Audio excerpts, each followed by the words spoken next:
Elise Dewsberry here. And for the last couple of years, I've been talking a lot about plot and theme and story structure and all those kinds of sort of overarching ideas to apply as you're working on your new musical.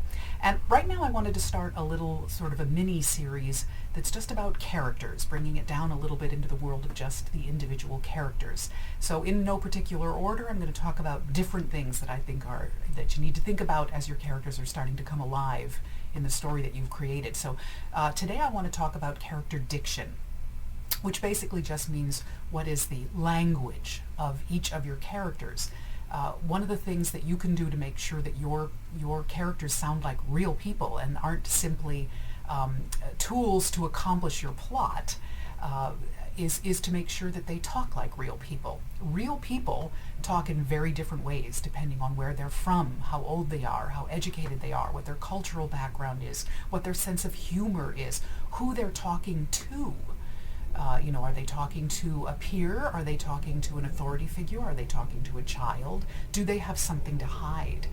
There are so many different things to consider when you're working on character diction.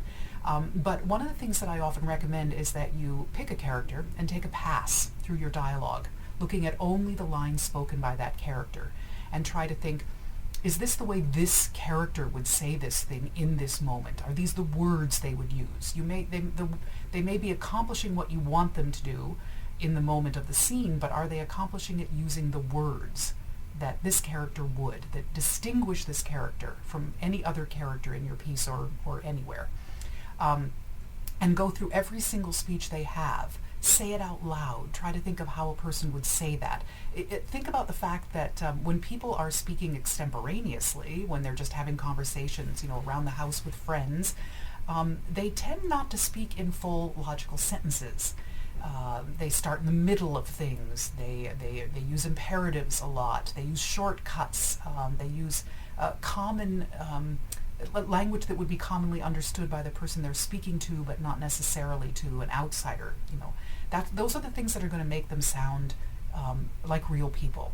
So check to make sure that you aren't simply giving your characters, subject, object, verb sentences that clearly accomplish the plot that you want to. That's a place to start.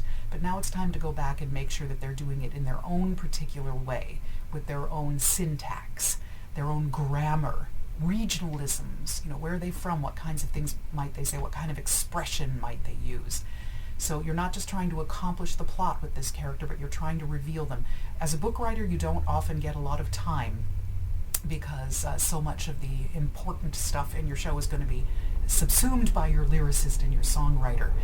So you don't have a lot of time to push the plot forward and get ready for the next song. And while you're doing it with that little bit of real estate that you have, you need to wring every bit of character that you can out of it. And that means being really, really ruthless about your word choice.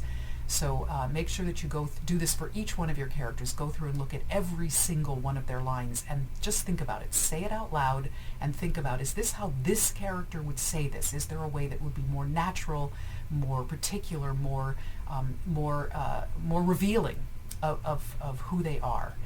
Do that for all of your characters, and they're all going to start to get a lot more interesting. Okay, bye-bye.